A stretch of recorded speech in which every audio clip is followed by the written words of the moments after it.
Rumors arrived long before the leopard.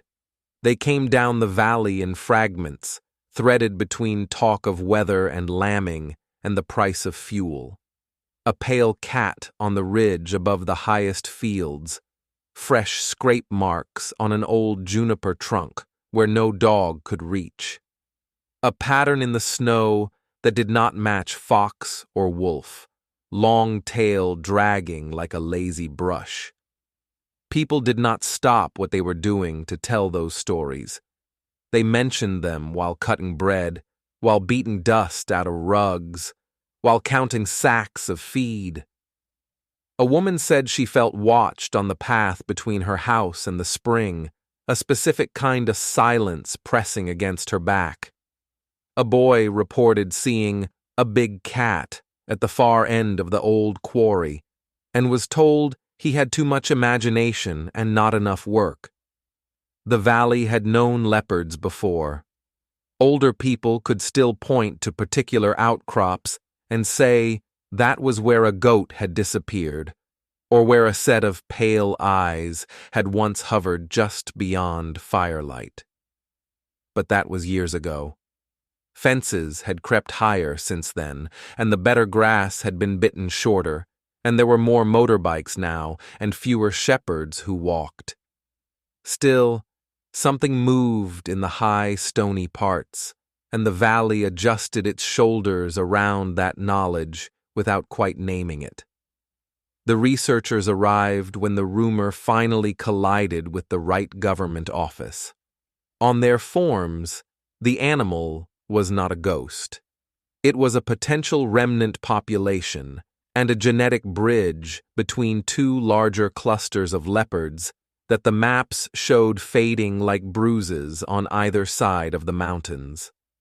On the funding application, the valley was not a place where a woman climbed with a bucket. It was a corridor under pressure. They came in a battered vehicle with a roof rack full of equipment cases and a list of coordinates they had argued over in an office that smelled of coffee and toner. They wore good boots and bad hats and carried a kind of hopeful exhaustion that meant this was not their first field season and probably would not be their last. The villagers watched them unload. Strangers were not rare here, but this sort came in waves. Some arrived with measuring tapes and talked about new roads. Others came with shovels and talked about pipes in the ground. These new ones carried tripods and small boxes with lenses and moved with the particular carefulness of people who were trying not to offend anything they did not yet understand. The shopkeeper on the corner sold them bread and tea and batteries and passed news in both directions without ever looking like he was doing anything but mind the till. The researchers spent their first week learning the valley's bones. They traced old paths in dust and snow, following faint trails of hoof and paw, learning which gullies held snow longest and which slopes crumbled under their feet. They marked scat with flags and took photographs of tracks, arguing quietly over whether a blurred pad belonged to a wolf, a stray dog, or a cat with claws that rarely showed. They also listened, because even people, who thought they didn't know anything about leopards, knew the paths of their own goats and the places where dogs refused to go. Behind one of the houses near the upper edge of the village, a woman with a scarf tied tight against the wind told them that dogs sometimes barked at nothing in the direction of the cliffs. She did not say spirit or ghost, just made a small motion with her hand that meant something old and present and not entirely friendly. The team smiled and nodded and wrote down coordinates. They began to hang cameras. Camera traps, in the abstract, sounded like sharp instruments. Traps, clean, decisive. In reality, they were patient little boxes wedged into branches and screwed onto rocks, their plastic skins quickly dusted with pollen and grit, their view narrowed to a rectangle where anything that moved would be frozen for a fraction of a second and then forgotten until someone walked back up the path with a fresh memory card. The first few weeks brought exactly what everyone expected and almost nobody admitted to wanting: evidence that life went on whether or not the leopard existed. Wild boar snuffled past one lens, their backs striped with black and gray, snouts damp with mud. Foxes appeared in stop motion mid-step, tails like brushstrokes at the edge of the frame. Martins froze with eyes glowing silver white when the flash fired, then vanished again into the kind of night that swallowed sound. Sometimes there was nothing at all for days, just different arrangements of the same stones and shrubs as weather shifted the light. The leopard entered the story almost casually. On a mid-season morning, with snow receding in ragged patches and mud asserting itself in every footprint, the youngest researcher walked back into the rented house with a pocket full of cards, kicked off boots that smelled like wet wool and dust, and slid the first card into a laptop. He was not expecting much. They had all become skilled in lowering expectations. Frame after frame clicked by, a bird lifting off from a low branch, a fox blurred into almost abstract streaks by speed, a half-visible shape that turned out to be nothing more than dry grass leaning toward the sensor in wind. Then the cursor moved, and the cat appeared. It did not leap into the center of the frame. It slipped in from the side like a moving shadow that had suddenly decided to have weight.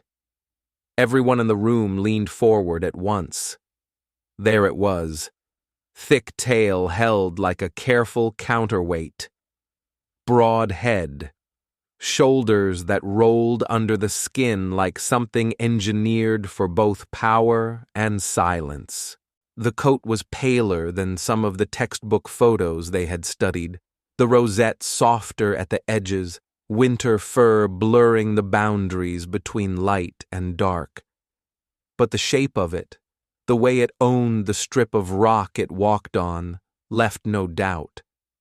The ghost of the valley was now a sequence of numbers on a file and a handful of sharp images on a screen. For a few hours, the house filled with the restless joy that kept people in this work, despite the pay and the cold and the inevitable politics. They printed one of the frames on the rumbling old inkjet in the corner, taped it to the wall above the table, circled the route on their map in red. Then they did what scientists do when excitement settled. They made a plan. A single confirmed leopard was a beginning, not a conclusion. The questions that mattered most were still unanswered. How often did it pass through? What else lived alongside it? And how in all this scraped, divided landscape was it managing to eat? The team moved 2 cameras closer to the narrow ledge where its paws had pressed faint marks into thinning snow. They added one low, close to the ground under a rocky overhang where small bones and old scat suggested some kind of regular feeding spot. They adjusted angles and checked batteries and told themselves the odds were still slim. The valley watched them watch the cat. Under all of this, another story was already running. Years before any of these researchers had seen the valley on a map, there had been a different leopard and a different set of arguments over how to live with it. The older animal had been less discreet. It had taken goats from the high enclosures in the harsh winters, leaving a familiar mess of fur and torn hide that could ambush a shepherd's temper faster than any speech about ecosystems could calm it. It had left prints near the path to the school one year, and people still talked about the way the children had been hurried into groups and sent home early under more eyes than usual. Fear, when it settled, did not always look like shouting. Often it showed up as hard lines around the mouth, as discussions that broke off when someone from another side of the valley walked into the room. The woman who now climbed with a bucket had watched those arguments from a distance at first, balancing her own accounts of lost animals against the memory of seeing a spotted shape on the horizon just once when she was young. Her husband had walked closer to the center of the debate. He was not the kind of man who liked meetings. He was more comfortable with his hand on a sheep's flank than on a table. But he had a particular dislike for waste and a particular memory of stories his grandfather had told. Stories in which the presence of big cats was annoying, terrifying, and, somehow, part of the landscape rather than an invasion. He argued, awkward but determined, that killing the leopard out of hand would solve nothing in the long term. Another would come. Goats would still be goats, wandering farther than they should. People would still be people, slow to fix their fences. It was, in some ways, a selfish argument disguised as a moral one. He did not want poison spread where dogs might find it, where birds might pick at it, where the hillside itself might soak it in. Out of those conversations came a compromise so small it did not look like policy at all. On slaughter days, when one of the households killed a goat or a sheep for meat, there were always parts that did not go into sausage or soup, ribs too torn, offal too damaged, bits that would otherwise be thrown down into the ravine for foxes and crows to pick apart. Instead, a portion of that waste began to travel a different route. The man started walking up, a little higher than he needed to a shelf of rock that overlooked a narrow side valley. It was not sacred exactly, but it felt set apart. A ledge where wind blew a little clearer and sound from the village below came up in thin threads instead of full voices. There, he left the scraps. He did not stand watch to see who took them. He had fields to check, repairs to make. But he noticed, over the following months, that some of the more predictable raids stopped. Goats still went missing sometimes because the world was not a tidy place. The pattern shifted just enough that the angriest talk in the lower houses lost a little heat. The arrangement was never written down. No elder blessed it. No official stamped it. For as long as his knees allowed, the man simply kept climbing. Then Winter wrote a harsher line in his story. The truck that took produce and people down to the larger town on market days did not make a corner on an icy road. The metal crumpled, the barrier gave way, and one of the seats that returned each week to the same kitchen stayed empty for good. His wife learned how grief could be both sharp and heavy. The leopard of that time vanished around then too, or perhaps shifted its territory in a way that folded its life into a different valley's rumor. For a while, nobody mentioned spots at all. Time moved. Fields changed hands. Children left for cities and came back with phones full of other landscapes. People still broke ice for troughs, still patched roofs, still watched clouds, with the wary expertise of those whose incomes depended on rain arriving at the right moment in the right amount. When the new stories began, the glimpsed pale body on a ridge, the sensation of being watched from above, they laid themselves over the old ones like transparent paper. The valley was not surprised. It was simply reminded. The woman was older now. Her knees hurt in damp weather. Her hands had more scars than smooth skin. But when she heard that there was again a leopard up on the broken ledges, and that people from the city had come with their machines to study it, something in her tightened like a knot drawn closed. The last time, her husband had walked that steep path with a bucket. This time, there was no one else to do it. Nobody appointed her. No committee voted. On a day when she had meat trimmings that would otherwise go to the crows, she picked up the bucket, wrapped her scarf tight, and started uphill. She didn't do it every night. Some evenings the animals at home needed her more. Some evenings the cold sat too deep in her bones.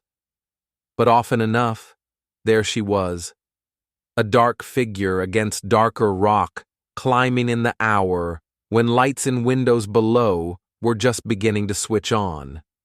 For her, it was neither superstition nor a grand gesture of conservation.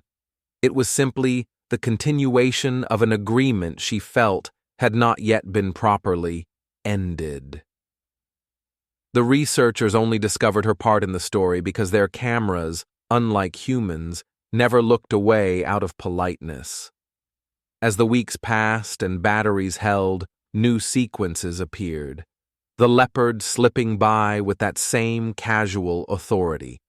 Deer moving at a distance, their thin legs fragile against winter.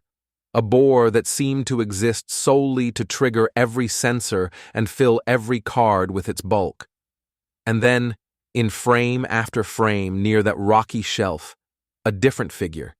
Small, hooded, carrying a bucket, kneeling, hands moving in the faint wash of infrared, setting something pale on stone. At first, the team squinted and saw what they feared. Poison baits, scattered for predators. A private revenge dressed as pest control. The unseen answer to years of frustrated talk about livestock losses. When they saw the leopard in the same spot a few hours later, eating with every indication of comfort, their stomachs clenched.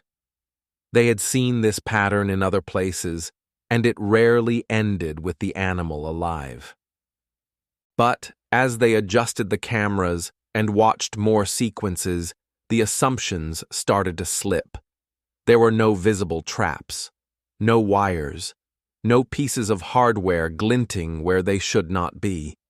At no point did the cameras catch a human lurking nearby with a gun or waiting in ambush. The meat appeared on the rock. Later, the cat appeared. Then both were gone. It did not match the patterns of revenge they had seen elsewhere. They could have taken the images straight to the district office and let someone in a uniform handle it. They could have flagged it in a report as dangerous feeding behavior and washed their hands of both human and leopard. Instead, they walked. Not up to the shelf, not yet, but up to the shrine where the village carried the things it did not have words for. The shrine was older than them, older than their data, older than any of the houses that now leaned together against the wind. It was a small stone structure, a little apart from everything else, where people left offerings that made sense in a place like this. Grain, water, candles that sputtered in drafts, a coin pressed under a rock.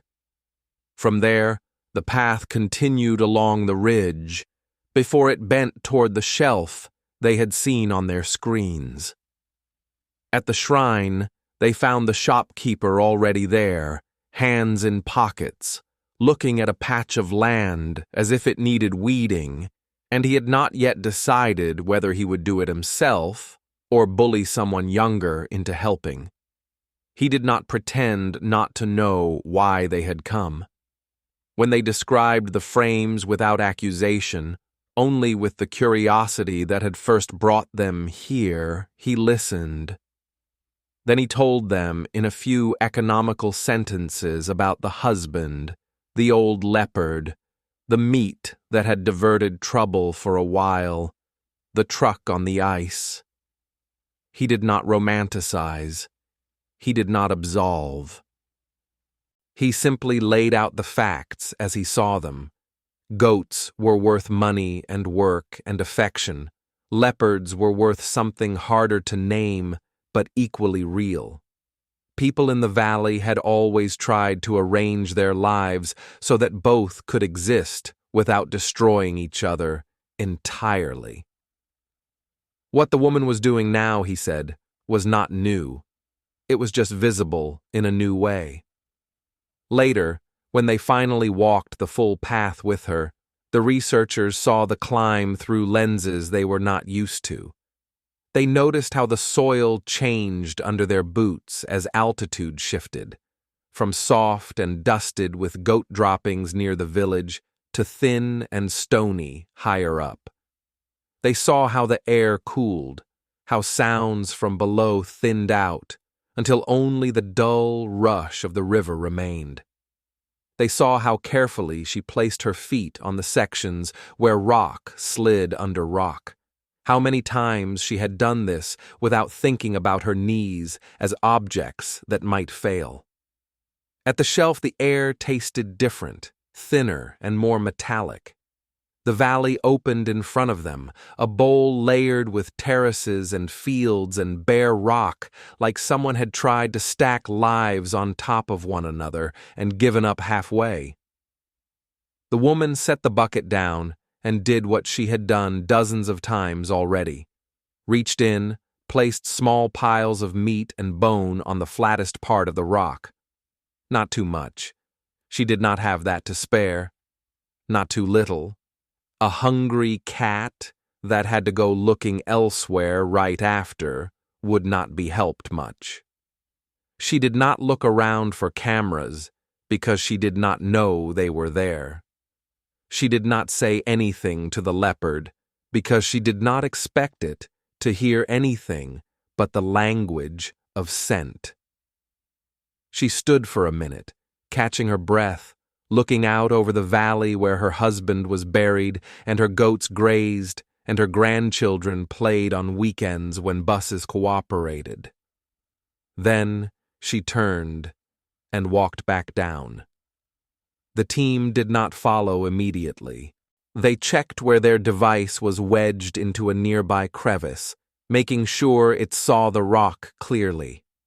Then they followed at a distance, each alone with a far more complicated set of thoughts than they had brought up the slope. In their training, the line about feeding wild predators was thick and underlined. Do not. In front of them was a practice that had, over the years, probably saved more goats and one very stubborn cat than it had harmed. Nothing about it was neat. The camera, when they came,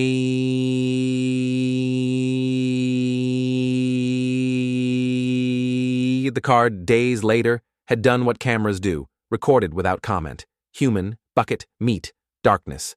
Then, hours later, a pale body stepping into view, cautious but not desperate, muscles moving with the smoothness of something that had not been starving for days. Head down, jaws working, tail swaying slowly as balance and habit aligned. In other frames from other nights, the leopard stalked deer far uphill, its body a low line of focus between boulders. Elsewhere, foxes and martens and crows appeared on the same rock, taking what was left. Nothing in the sequence suggested a tame animal waiting for handouts at a door. If the cat had learned anything from this arrangement, it was that food sometimes appeared here and almost never near penned goats. The team's reports from the valley changed as they stayed longer. The first drafts, written in the evenings when the excitement of that first clear shot was still fresh, read like standard field notes, coordinates, time stamps, behavior patterns. Later ones read like something else, something that sat uncomfortably between science and anthropology, and a kind of quiet confession that they were learning as much about human behavior as they were about the cat's movements. They did not present the woman as a saint or her husband as a visionary. They did not claim that this could be scaled up as policy or exported wholesale to other valleys. They simply wrote, as carefully as possible, that in this particular place, for this particular span of years, one threatened animal and one small community had found an uneasy, imperfect balance, partly because someone kept carrying a bucket uphill. Funding cycles ended. New projects called.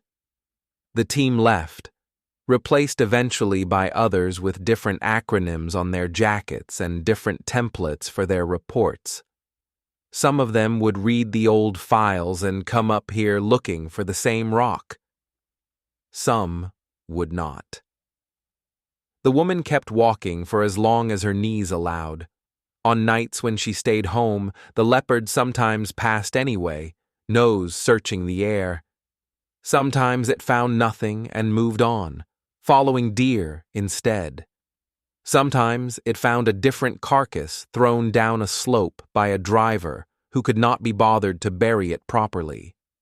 The valley continued to be exactly what it had always been, too steep in places, too dry in others, generous to those who understood its moods, and completely indifferent to those who did not.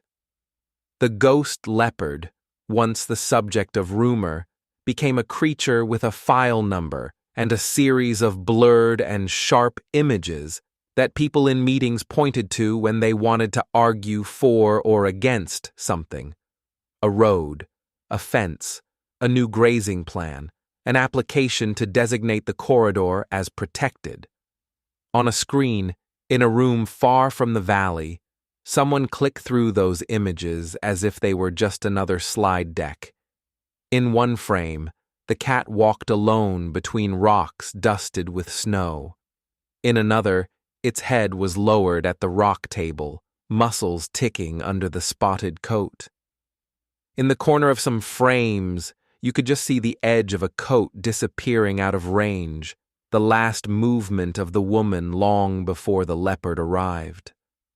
The camera trap, deployed to catch a ghost, had done that and more. It had caught the fact that wildness here did not float above human life like a separate layer, but ran through it. In the goats, in their folds, in the woman's steps, in the way the shopkeeper balanced kindness and suspicion, in the stubbornness of researchers who came back to swap cards in weather that made their fingers go numb. It had caught, for a brief slice of time, a contract no one had ever written down, and yet everyone involved honored in their own way. A cat took meat from a stone and, that night, didn't jump a fence. A woman walked home a little emptier-handed and a little more certain that some threads from her old life with her husband still held. Between them, the valley kept its balance for one more season. The ghost, in the picture, was only partly leopard. The rest of it was human. The parts that feared, the parts that loved, the parts that thought carrying a bucket up a mountain in the dark might, just might, be enough to keep a promise to both the living and the dead.